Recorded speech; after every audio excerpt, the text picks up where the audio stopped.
That's right, Al. Right now, we have a warning for parents and grandparents. Dozens of kids' breakfast cereals and snacks have been found to contain trace amounts of the weed killer Roundup. According to a report released by the Environmental Working Group, brands like Honey Nut Cheerios, Back to Nature Classic Granola, and some flavors of Quaker Instant Oatmeal tested positive for trace amounts of the herbicide found in weed killer.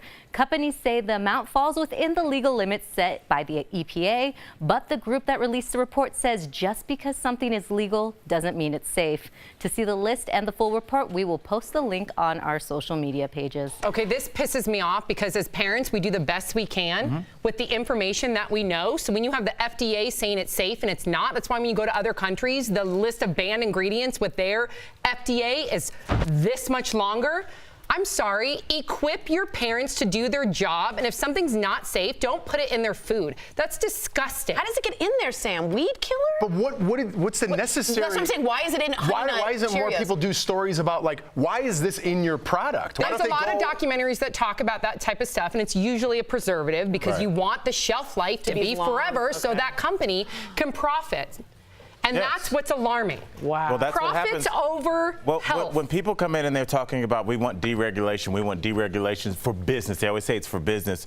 This is what they're talking about. This business doesn't have to spend the money in getting rid of these pesticides in your food. So when you're happy, like, hey, let's be government, I don't want government looking over my shoulder, well, they're not looking and they're putting herbicide in your food. And this is why I get upset with, like, government things. This is why I don't trust the government, because they're like, hey, you know this thing's in here. Will you pass this for me, make it FDA regulated? And you know what, I'll do this for you, or EPA regulated, and I'll do this for you on the backside. You know, this is what I think of our government. I'm sorry, that's what I think a lot of people think that, Jeff. Yeah. A lot of people think that way. It's alarming, it's scary, it's our children. We should be protecting them, not putting them in harm's way for profit. I thank Raquel for telling us that. I think that's a great warning. We'll do our due diligence to hopefully on our social sites list those exact companies. You can stay away from them.